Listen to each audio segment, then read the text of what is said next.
বিসমিল্লাহির রহমানির রহিম। আমরা বিএনপি পরিবার কর্তৃক আয়োজিত আজকের এই অনুষ্ঠানের সম্মানিত সভাপতি আতিকুর রহমান রুমন, মঞ্চে উপস্থিত। ভাই, একটু তোমাদের বসতে হবে, এটা তো স্লোগানের জায়গা না, এটা তো অডিটোরিয়াম। স্লোগান দিবে রাজপথে স্লোগান বন্ধ প্রয়োজন করেন। হলে। স্লোগান দিতে হবে রাজপথে প্রয়োজনের সময়। এখানে তো ঘরের ভিতরে তো স্লোগান দিয়ে লাভ নেই। মঞ্চে উপস্থিত বাংলাদেশ জাতীয়তাবাদী দলের সিনিয়র জয়েন্ট সেক্রেটারি জনাব রিজভী আহমেদ উপস্থিত। আহ বাংলাদেশের অন্যতম বিখ্যাত ফেমাস জনপ্রিয় ছাত্রনেতা জনাব অ্যানি উপস্থিত। ফটো জার্নালিস্ট অ্যাসোসিয়েশনের সম্মানিত সভাপতি জনাব এম মহসিন সাহেব উপস্থিত, সাধারণ সম্পাদক বাবুল তালুকদার সহ আমার সামনে উপস্থিত ফটো সাংবাদিক বৃন্দ এবং উপস্থিত সম্মানিত উপস্থিতিবৃন্দ, আসসালামু আলাইকুম। আজকের এই অনুষ্ঠানটি উদ্দেশ্য, লক্ষ্য এবং উপস্থিতি প্রমাণ করে যে কিছুদিন আগে, অর্থাৎ 5ই আগস্ট, বাংলাদেশের মানুষের, বাংলাদেশের অধিকাংশ মানুষের প্রত্যাশিত যে লক্ষ্য বা উদ্দেশ্য, সেই লক্ষ্য বা উদ্দেশ্য হাসিল করার জন্য বা সফল করার জন্য সমাজের প্রতিটা শ্রেণীর পেশার মানুষ অংশগ্রহণ করেছিল। এটি হচ্ছে তার সবচেয়ে বড় প্রমাণ। আজকে আমরা এখানে একত্রিত হয়েছি ফটো জার্নালিস্ট বলতে যাদেরকে বোঝায়, তারা তাদের দায়িত্ব পালন করতে গিয়ে কিভাবে একটি পলাতক খুনি স্বৈরাচারের হাতে বিভিন্নভাবে অত্যাচারিত নির্যাতিত হয়েছেন, সেই অত্যাচারিত নির্যাতিত মানুষদের, কিছু সংখ্যক মানুষদের পাশে যতটুকু সম্ভব আমাদের সীমাবদ্ধতার ভিতরে থেকে দাঁড়ানোর প্রচেষ্টার মূল লক্ষ্য বা উদ্দেশ্য আজকের এই অনুষ্ঠান। আমি আমরা বিএনপি পরিবারের সকল সদস্যকে আন্তরিকভাবে ধন্যবাদ জানাতে চাই যে তাদের যতটুকুই সীমাবদ্ধতা আছে সেটি নিয়ে তারা চেষ্টা করেছেন আমাদের কিছু সংখ্যক ফটো জার্নালিস্ট সাংবাদিক যারা আছেন তাদেরকে, তাদের পাশে দাঁড়িয়ে তাদেরকে সহযোগিতা করার জন্য। আরো অনেকে আছেন। আমি যতটুকু জানি যে বিশেষ করে এই জুলাই আগস্ট মাসে প্রায় 80 জনের মতন খুব সম্ভব ফটো জার্নালিস্ট সাংবাদিক বিভিন্নভাবে আহত হয়েছেন বা বিভিন্নভাবে আহ নির্যাতনের শিকার হয়েছেন। সকলের পাশে হয়তো কতটুকু দাঁড়ানো সম্ভব হবে আমি বলতে পারি না, তবে আমাদের অবশ্যই চেষ্টা থাকবে যতজনের পাশে আমরা দাঁড়াতে পারবো আমরা চেষ্টা করব আমাদের সর্বোচ্চ দিয়ে ততজন মানুষের পাশে দাঁড়ানোর জন্য। প্রিয় উপস্থিতিবৃন্দ, আজকে যেরকম এই যে স্বৈরাচারকে বিদায় করার জন্য যে প্রচেষ্টা, যে উদ্যোগ, সমাজের প্রতিটাই শ্রেণী পেশার মানুষ সেদিন এক জায়গায় এসে দাঁড়িয়েছিলেন। সেদিন প্রমাণ হয়েছে যে দেশটা আসলে সকলের, দেশটা কোনো বিশেষ গোষ্ঠী, কোনো বিশেষ দল কারো না, দেশটা সবার, কোনো একক কারণ নয়, দেশটি দেশটি সবার। এবং এই দেশাত্মবোধ বা দেশাত্মপ্রেম থেকেই, দেশের প্রতি এই প্রেম থেকেই সেদিন আমরা দেখেছি সমাজের প্রতিটা শ্রেণী পেশার মানুষ রাজপথে বেরিয়ে এসেছিলেন। আমরা দেখেছি ইউএনডিপির যে রিপোর্ট বের হয়েছে সেই রিপোর্টে আমরা দেখেছি 60 জনের মতন শিশুই সেদিন শহীদ হয়েছে এই স্বৈরাচারকে বিদায় করতে গিয়ে। আর তার পরবর্তীতে জাতিসংঘের যে রিপোর্টটি কয়েকদিন আগে বের হয়েছে সেটি কম বেশি আপনারা সেই সম্পর্কে ওয়াকেফল আছেন। অর্থাৎ একটি খুব সংক্ষেপে যদি আমরা বলি, গত 15 বছরও যদি বাদ দেই, মাত্র জুলাই আগস্ট মাসেও যদি আমরা ধরি, তাহলেই বোঝা যায় যে কি পরিমাণ মানুষকে শুধু 2 মাসের আন্দোলনেই হত্যা করা হয়েছে। অর্থাৎ আন্দোলন যখন চরম মুহূর্ত, ওই অল্পটুক সময়ের মধ্যে চরম যে কোনো জিনিসের বিষয়ে চরম মুহূর্ত সময়টি অল্পই থাকে, সেই চরম মুহূর্তে সে অল্প সময়ে 2-3 সপ্তাহের মধ্যেই কতগুলো মানুষকে শহীদ হতে হয়েছে। তাহলে আপনারা বিবেচনা করে দেখতে পারেন গত 15 বছর ধরে কত মানুষ, শত হাজারা মানুষ যেই গুম খুনের হদিস বেরিয়ে আসছে, গুম খুনের যে ঠিকানা হিসাবগুলো বেরিয়ে আসছে, কি পরিমাণ মানুষ অত্যাচার নির্যাতিত হয়েছে। প্রিয় সহকর্মীবৃন্দ, আজকে যে মানুষগুলোকে ঘিরে আমরা এখানে একত্রিত হয়েছি, তাদের পেশা, এখানে আলোচকবৃন্দ আলোচনা করেছেন, তাদের পেশার একটি অন্যতম মূল বৈশিষ্ট্য বা লক্ষ্য হচ্ছে তারা যেরকম মানুষের আহ দুঃখ, কষ্ট, অত্যাচার, নির্যাতনকে, অনেক কথাকে শুধুমাত্র একটি ছবির মাধ্যমে তুলে ধরতে পারেন, ঠিক একইভাবে একটি ছবির মাধ্যমে কিন্তু সমগ্র জাতিকে আশাও বা উজ্জীবিত করতে সক্ষম একটি ছবি। আমি এটি বিশ্বাস করি। একটি ছবি যেরকম সব কথা বলে দিতে পারে, অনেক লেখা বাদ দিয়ে শুধু একটি ছবি, বড় রচনা বাদ দিয়ে একটি ছবি, ঠিক একইভাবে আমরা যে ঘন্টার পর ঘন্টা রাজনীতিবিদরা বক্তব্য রাখি, বিভিন্ন গুণীজনেরা তাদের গুরুত্বপূর্ণ বক্তব্য রাখেন, কিন্তু আমার কাছে মনে হয় একটি ছবির মাধ্যমে সম্পূর্ণভাবে একটি জাতিকে উজ্জীবিত করা সম্ভব। সম্পূর্ণভাবে সেরকম একটি ছবির মাধ্যমে একটি জাতিকে পথ দেখানো সম্ভব, দিশা দেওয়া সম্ভব। প্রিয় সহকর্মীবৃন্দ, প্রিয় উপস্থিতিবৃন্দ, প্রিয় জার্নালিস্ট বৃন্দ, ফটো জার্নালিস্ট বৃন্দ, এই যে গত 15 বছরের যে আন্দোলন, যে সংগ্রাম, যার মধ্যে বিভিন্ন সময় ফটো জার্নালিস্ট হোক অথবা জার্নালিস্ট বৃন্দই হোক, অর্থাৎ এই পেশার সাথে যে মানুষগুলো আছেন, তারাও বিভিন্ন সময়ে জড়িত ছিলেন। বিভিন্ন কারণে, ইচ্ছা থাকলেও, পেশাগত ইচ্ছাই হোক আর নিজস্ব বিবেকের তাড়নাতেই হোক, অনেক সময় অনেক সংবাদ আপনারা প্রকাশ করতে পারেননি, অনেক ছবি আপনারা প্রকাশ করতে পারেননি। একইভাবে আপনারা যেমন পারেননি, আপনাদেরকে যেমন দাবিয়ে রাখা হয়েছিল, ঠিক একইভাবে বাংলাদেশের প্রত্যেকটি গণতান্ত্রিক প্রত্যেকটি রাজনৈতিক দলের নেতাকর্মীকে দাবিয়ে রাখা হয়েছিল। ঠিক একইভাবে বাংলাদেশের সমগ্র জনগণকে দাবিয়ে রাখা হয়েছিল। তাদের নিজেদের কথা বলার অধিকার থেকে তাদেরকে বঞ্চিত করা হয়েছিল। তাদের যে রাজনৈতিক অধিকার, যেই অধিকার তাদেরকে সংবিধান বা দেশ বা স্বাধীনতা বা সার্বভৌমত্ব দিয়েছে, যে রাজনৈতিক অধিকার, যে বেসিক মৌলিক রাজনৈতিক অধিকার, যেটি হচ্ছে ভোট প্রয়োগের অধিকার, সেই অধিকারটুকুও কেড়ে নেওয়া হয়েছিল। প্রিয় উপস্থিতিবৃন্দ, মানুষ সব সময় তার কথা বলা এবং তার বেসিক অধিকার, রাজনৈতিক যে বেসিক অধিকার, সেটি পাওয়ার জন্য মানুষ সব সময় আন্দোলন করেছে, সংগ্রাম করেছে। পৃথিবীর বহু দেশ সাক্ষী, এই দেশের মানুষও করেছে। এই দেশের মানুষ বিভিন্ন সময় করেছে, যখন গণতন্ত্র হুমকির সম্মুখীন হয়েছে, যখনই মানুষের বেসিক মৌলিক রাজনৈতিক অধিকার যখন কেড়ে নেওয়া হয়েছে, তখনই মানুষ প্রতিবাদে সোচ্চার হয়েছে। কখনো বিজয় ছিনিয়ে আনতে সময় বেশি লেগেছে, কখনো সময় হয়তো কম লেগেছে, কিন্তু মানুষ সবসময় সোচ্চার হয়েছে এবং মানুষ প্রতিবার এই বিজয় ছিনিয়ে আনার চেষ্টা করেছে, সফল হয়েছে। আবার হয়তো ষড়যন্ত্রকারীরা বিভিন্ন সময় আবার তাদের ষড়যন্ত্রের জাল বিস্তার করেছে।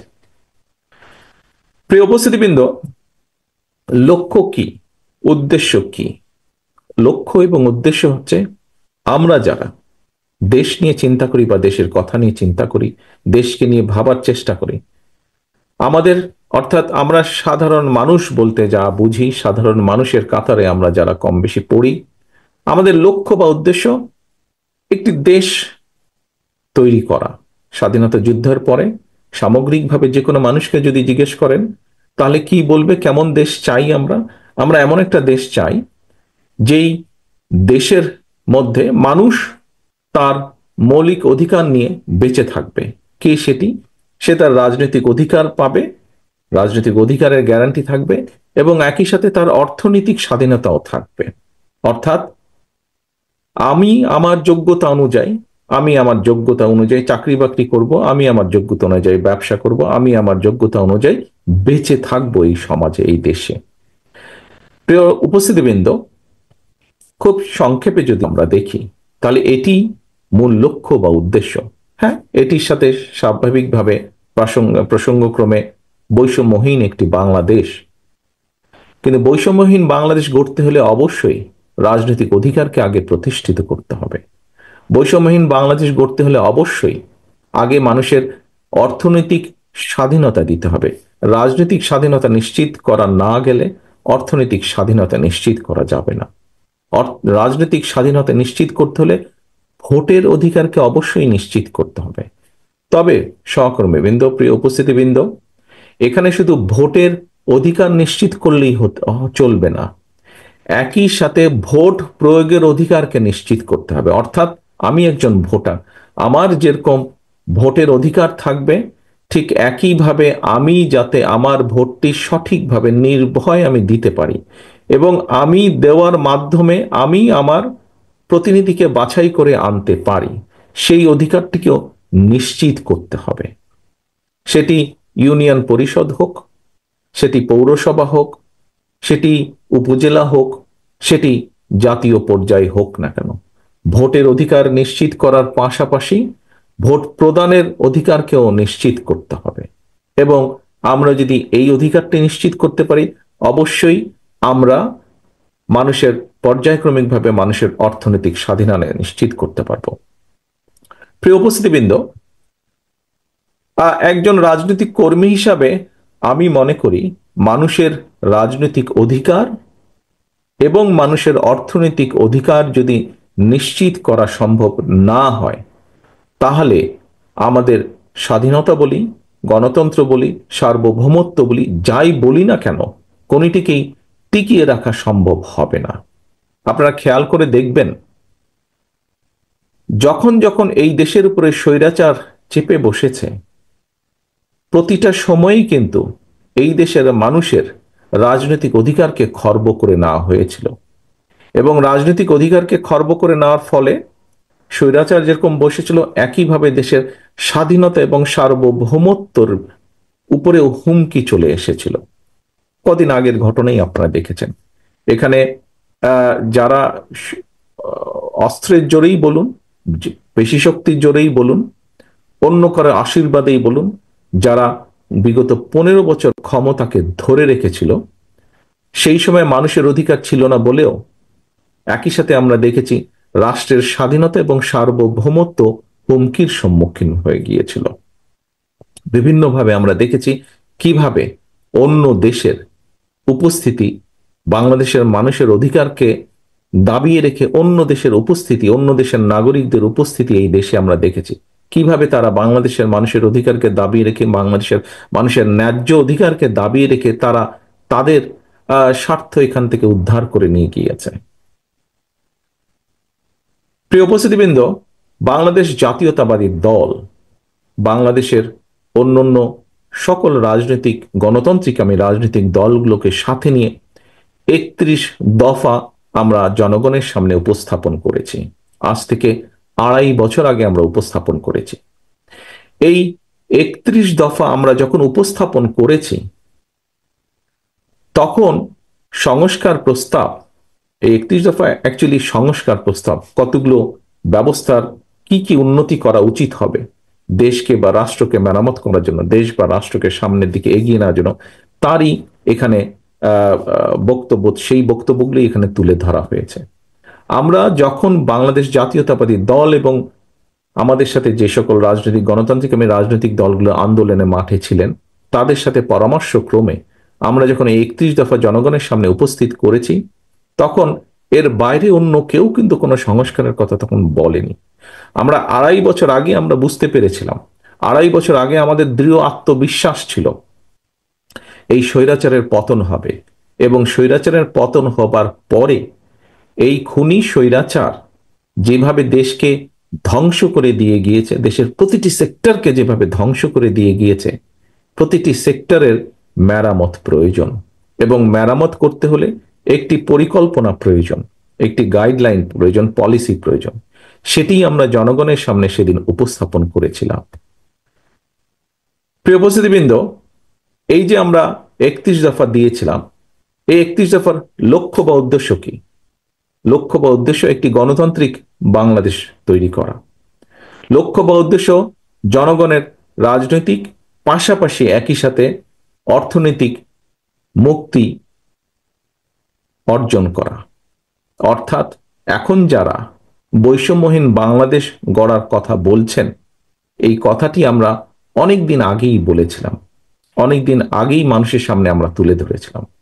এই মুহূর্তে আমরা যেটি করছি, আমরা আমাদের 31 দফা নিয়ে বাংলাদেশের মানুষের ঘরে ঘরে যাওয়ার চেষ্টা করছি। আমরা মানুষকে বলার চেষ্টা করছি কি আমাদের সেই 31 দফা। 31 দফার মূল কথা একটি গণতান্ত্রিক বাংলাদেশ, যেই বাংলাদেশের প্রত্যাশা প্রত্যেকটি মানুষের, একটি বাংলাদেশ যেখানে মানুষের রাজনৈতিক অধিকার থাকবে, যেখানে যেখানে মানুষের অর্থনৈতিক স্বাধীনতা থাকবে। কারণ একজন রাজনৈতিক কর্মী হিসাবে আমি দৃঢ়ভাবে বিশ্বাস করি, মানুষের অর্থনৈতিক স্বাধীনতা এবং রাজনৈতিক অধিকার যদি প্রতিষ্ঠিত করা না যায়, সবকিছুই নষ্ট হয়ে যাবে। এখানে বক্তারা আজকে যারা উপস্থিত আছেন, অনেকে অনেক বক্তব্য দিয়েছেন, তাদের বক্তব্য থেকে একটি কথা কিন্তু খুব সহজে বেরিয়ে এসেছে। আজকে আমরা যখন সাধারণ, খুব সাধারণ মানুষ বলতে যাদেরকে আমরা বুঝাই, তাদের কাছে গেলে কিন্তু একটি কথা বেরিয়ে আসে যে আমরা সবকিছুই বুঝেছি, কিন্তু আমাদের সমস্যার সমাধান কি হবে। যেই নিত্য প্রয়োজনীয় পণ্যের দাম প্রতিদিন যেভাবে উঠছে নামছে, সেটি মানুষের কষ্টের কারণ হয়ে গিয়েছে। মানুষের জানার ইচ্ছা যে কিভাবে এই সমস্যার সমাধান কতটুকু সম্ভব করা। আজকে যেভাবে সারা বাংলাদেশে যেভাবে দুর্ঘটনা ঘটে, বাসে গাড়িতে যেভাবে দুর্ঘটনা ঘটে, যে পরিমাণ মানুষ এগুলোতে নিহত হন, যে পরিমাণ মানুষ বিভিন্নভাবে শারীরিকভাবে ক্ষতিগ্রস্ত হন, এটি একটি অস্বাভাবিক ব্যাপার। এই সমস্যার সমাধানগুলো হওয়া প্রয়োজন, যা যে কোনো সাধারণ মানুষকে ইফেক্ট করে। কাজে আজকে বাংলাদেশের বহু মানুষ সঠিকভাবে চিকিৎসা সেবা থেকে বঞ্চিত হচ্ছেন। বাংলাদেশের মানুষের, সাধারণ মানুষ বলতে আমরা যাদেরকে বুঝি, তাদের জানার হক আছে, অধিকার আছে যে তাদের চিকিৎসার কি হবে, তার পরবর্তী, তার সন্তানদের, তার পরবর্তী বংশধরদের চিকিৎসার বিষয় কি হবে। আমরা আশেপাশের অনেক দেশের সাথেই যদি তুলনা করি, তাহলে আমাদের চিকিৎসা সেবার যে পরিমাণ, যে পরিমাণ মানুষের চিকিৎসা সেবা পাওয়া উচিত, যে পরিমাণ মানুষ পাচ্ছে না, তার পরিমাণ ভয়াবহ। যারা পাচ্ছে না তাদের সংখ্যা অনেক বেশি, খুব কম সংখ্যক মানুষ চিকিৎসা সেবার মধ্যে পড়ছে। আমরা শিক্ষা ব্যবস্থা নিয়ে কথা বলছি, শিক্ষা ব্যবস্থার অবশ্যই পরিবর্তন হওয়া প্রয়োজন। শিক্ষা ব্যবস্থার গুণগত প্রয়োজন, শিক্ষকদের গুণগত অবস্থার পরিবর্তন হওয়া প্রয়োজন। তা না হলে এই জাতির সামনে অন্ধকার ছাড়া অন্য কিছু নেই। কাজে এরকম আরো অনেকগুলো বেসিক সমস্যা আছে, যার যার একটি বেসিক সমাধানের পরিকল্পনা আমরা আমাদের 31 দফায় দিয়েছি। আমরা যদি মানুষের এই সমাধানগুলো, সমস্যার সমাধান করতে না পারি, তাহলে উচ্চ কক্ষই বলুন, এক ব্যক্তি দুইবারের বেশি প্রধানমন্ত্রী হবে না বলুন, আরো যত ক্ষমতার ভারসাম্য এর ভিতরে, ওর সাথে ওর ক্ষমতার ভারসাম্য যতই যাই বলি না কেন, আমরা দিন শেষে কিন্তু মানুষের কোনো উপকার হবে না। ওগুলো যেমন আমাদের করতে হবে, একই সাথে আমাদের সাধারণ মানুষের, দেশের বৃহৎ জনগোষ্ঠীর মৌলিক সমস্যার সমাধানগুলো আমাদেরকে করতে হবে। সংস্কার বলতে একজন রাজনৈতিক কর্মী হিসাবে আমি এই বিষয়গুলোকেই বুঝে থাকি। প্রিয় উপস্থিতিবৃন্দ, আজকে আমরা এখানে একত্রিত হয়েছি জুলাই আগস্ট মাসে যে সকল ফটো জার্নালিস্ট তাদের পেশাগত দায়িত্ব পালন করতে গিয়ে মানুষের উপরে যে স্বৈরাচারের অত্যাচার, নির্যাতন, সেই ছবিগুলো তুলে ধরতে গিয়ে তাদের যে, তারা নিজেরাও যেভাবে অত্যাচারিত, নির্যাতিত হয়েছেন, তার মধ্যে সামান্য কিছু সংখ্যক মানুষকে, মানুষের পাশে আমরা দাঁড়ানোর চেষ্টা করছি। সেই উদ্দেশ্যে আমরা এখানে একত্রিত হয়েছি। কিন্তু সমাজে তো বহু মানুষ, বহু শ্রেণী পেশার মানুষ এইভাবে ভুক্তভোগী হয়েছেন। সবার পাশে দাঁড়াতে হলে তো রাষ্ট্রের একটি পলিসি লাগবে, সবার পাশে দাঁড়াতে হলে তো রাষ্ট্রের একটি সঠিক চিন্তাধারা লাগবে যে এই মানুষগুলোর পাশে দাঁড়াতে হবে। কদিন আগে আমরা দেখেছি যে ছাত্র সমাজের বেশ কিছু সদস্য রাস্তা অবরোধ করে দাঁড়িয়েছেন। কেন? তারা সুচিকিৎসা পাচ্ছেন না। জুলাই আগস্ট মাসে তারা ক্ষতিগ্রস্ত হয়েছেন শারীরিকভাবে আন্দোলনকে সফল করতে গিয়ে, কিন্তু তারা তাদের সুচিকিৎসা থেকে বঞ্চিত। এরকম ভাবে যদি আমরা দেখি, এবং এই ঘটনা একবার না, একাধিকবার ঘটেছে, আমরা যদি এভাবে দেখি, বহু মানুষ আছে, অনেক মানুষ হয়তো সামনেও এগিয়ে আসেননি, দাবি করেননি, যে আমি ক্ষতিগ্রস্ত হয়েছি, আমার সহযোগিতা প্রয়োজন। এখন উপস্থিতিবৃন্দ, আমাদের প্রশ্ন, আমরা যদি ডে টু ডে এফেয়ারে এইভাবে কিছু কিছু কাজ করার চেষ্টা করি, তাহলে কি আমরা সঠিকভাবে সঠিক সহযোগিতা অধিকাংশ মানুষের কাছে পৌঁছে দিতে সক্ষম হব? অবশ্যই সক্ষম হব না। আমাদেরকে টোটাল একটি পলিসির মধ্যে করতে হবে। যাদের সাথে মানুষের যোগাযোগ আছে, যারা মানুষের কথাগুলো শুনতে পায়, যারা মানুষের কথাগুলো তুলে ধরতে পারে, এইরকম ব্যক্তিদের মাধ্যমে যখন সরকার গঠিত হবে, তখন সামগ্রিকভাবে তারা দেশের বিভিন্ন শ্রেণী পেশার মানুষের কথা চিন্তা করবেন, তাদের জন্য কাজ করবেন। সেই জন্যই সেজন্যই যদি আমরা বলি, আজকে এই মুহূর্তে সংস্কারকে যদি যারা মনে করছেন যে নির্বাচন পরে হওয়া উচিত, সংস্কার আগে হওয়া উচিত, তাহলে সেই সংস্কারকে সফল করার জন্যই এমন মানুষের দরকার যারা সরাসরি জনগণের সাথে সম্পৃক্ত। তা না হলে কোনো সংস্কারই সফল করা সম্ভব হবে না। কাজেই সংস্কারকে যদি সফল করতে হয়, সংস্কারের সংস্কারের প্রস্তাবনা আজকে থেকে 2 বছর আগে এদেশের রাজনীতিবিদরাই দেশের মানুষের সামনে তুলে ধরেছেন। রাজনৈতিক কর্মীরাই সংস্কারের প্রস্তাব এই দেশের মানুষের সামনে তুলে ধরেছেন। কাজেই এই দেশের প্রকৃত সংস্কারও যদি করতে হয়, তাহলে অবশ্যই সেটি রাজনীতিবিদদের মাধ্যমেই করতে হবে। অবশ্যই দেশের রাজনীতিবিদদের বাইরেও বহু মানুষ আছেন, বহু শ্রেণী পেশার মানুষ আছেন, বুদ্ধিজীবী আছেন, ইন্টেলেকচুয়ালস আছেন, সিভিল সোসাইটির মানুষ আছেন। আমরা অবশ্যই তাদের পরামর্শ নেব। আমরা অবশ্যই তাদের পরামর্শ যেগুলো থাকবে, তার ভিত্তিতে আমরা ধীরে ধীরে নিয়ে যাব, দেশকে সামনের দিকে নিয়ে যাব।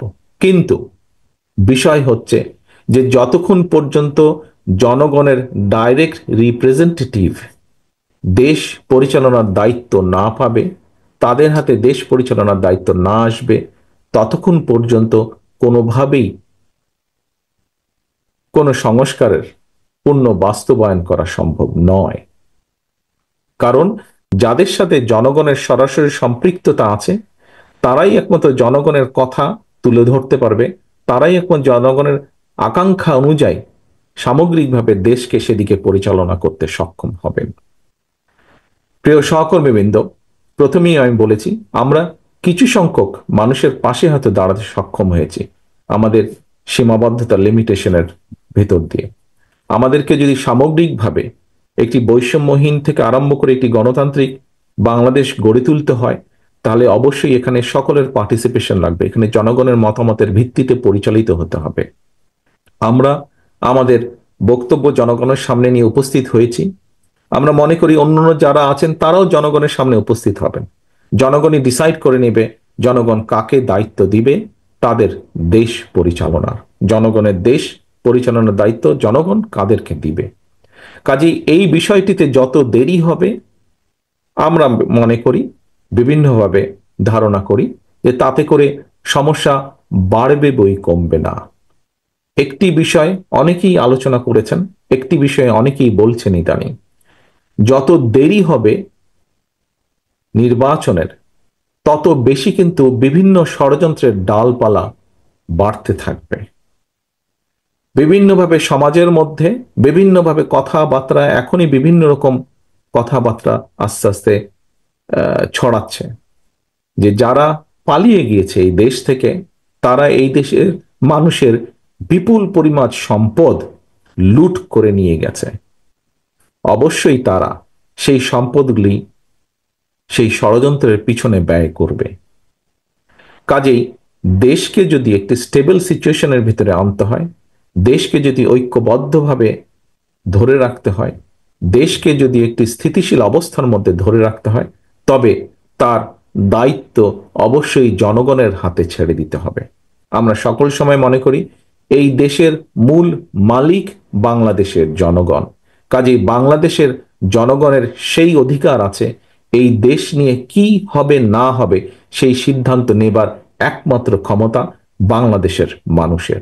এবং পৃথিবীতে আমরা মুখে সকলেই গণতন্ত্রের কথা বলি, সমগ্র পৃথিবীতে গণতান্ত্রিক ব্যবস্থা বলতে যা বোঝায় সেটি হচ্ছে নির্বাচন। নির্বাচনের মাধ্যমেই জনগণ তাদের মতামত ব্যক্ত করে থাকেন। সেটি আগেই বলেছি আমি, সেটি ইউনিয়ন পরিষদ হোক, সেটি জাতীয় পর্যায়ের হোক, নির্বাচনের মাধ্যমেই জনগণ তাদের মতামত প্রকাশ করে থাকে। নির্বাচনের মাধ্যমেই জনগণ সিদ্ধান্ত নিয়ে থাকে তারা কি চায়। নির্বাচনের মাধ্যমেই জনগণ তার জবাব দিয়ে থাকে, তারা দেশকে কি বলতে চায়, তারা রাজনীতিবিদ সহ সকলকে কি বলতে চায়। নির্বাচনের মাধ্যমেই জনগণ এসব কাজ করে থাকে। কাজেই জনগণের অধিকার যদি জনগণকে ফিরিয়ে দিতে হয়, দেশ কিভাবে কি হবে এই বিষয়ে সিদ্ধান্ত সম্পূর্ণ জনগণের। আমরা জনগণের অধিকার যত দ্রুত জনগণের কাছে ফিরিয়ে দিতে পারবো, জনগণের অধিকার যত দ্রুত আমরা এই দেশে প্রতিষ্ঠিত করতে পারবো, প্রিয় উপস্থিতিবৃন্দ, আমি বিশ্বাস করি তত দ্রুত আমরা দেশকে ধ্বংসের দ্বার প্রান্ত থেকে ফিরিয়ে আনতে আবার সক্ষম হব। আমি আর আজকে কথা বাড়াবো না। কথা শেষ করার আগে আমি আহ, আমি মহসিন সাহেবের একটি কথা আমি একটু প্রসঙ্গক্রমে তুলতে চাই। মহসিন সাহেব ওনার বক্তব্যে একটু আগে বলেছিলেন যে খুব সম্ভব বিদেশি কোনো জার্নালিস্টের সাথে বোধহয় কথা হচ্ছিল এবং তারা বলেছে তারা আমার বক্তব্য বা আমাকে তারা পছন্দ করে না। প্রিয় উপস্থিতিবৃন্দ, আহ কেউ কারো বক্তব্য উপস্থাপন করতে পারে, তাতে কিছু যায় আসে না। তবে আমি একটি জিনিস মনে করি, আহ কোন জাতীয়তাবাদী শক্তিকে কখনোই বিদেশিরা পছন্দ করে না। জাতীয়তাবাদী শক্তি মানেই দেশের পক্ষের শক্তি, দেশের পক্ষে কথা বলে, দেশের মানুষের পক্ষে কথা বলে। কাজেই অন্য একটি দেশের মানুষ এই দেশের মানুষের পক্ষে যেরকম থাকবে, আমরা বিভিন্ন সময় অতীতে দেখেছি বিপক্ষেও থাকে। তারা তাদের স্বার্থ রক্ষা করে, এই দেশের মানুষের স্বার্থ তারা দেখে না। সবাই যে একরকম তা না। কাজেই তাদের মধ্যেও যেমন এপাশ আছে ওপাশ আছে। কাজেই সামগ্রিকভাবে বলতে পারি জাতীয়তাবাদী শক্তিকে কখনোই বিদেশিরা পছন্দ করতে চায় না। এই বিষয়টি আমাদের মনে রাখতে হবে। যা দেশের পক্ষে কথা বলে, যারা দেশের মানুষের পক্ষে কথা বলে, অধিকাংশ বিদেশিদের হয়তো তাদেরকে পছন্দ করার কোনো কারণ নেই। এই বিষয়টি আমাদেরকে মনে রাখতে হবে। আর এখানে আমি যখন এই অনুষ্ঠানে জয়েন করি তখন বুলবুল আহমেদ সাহেব বক্তব্য রাখছিলেন। এই বিষয়টি প্রসঙ্গটি মহসিন সাহেব ওনার বক্তব্যে তুলে ধরেছেন। ওনারা একটি সোভিনিয়ার বের করতে চাইছেন।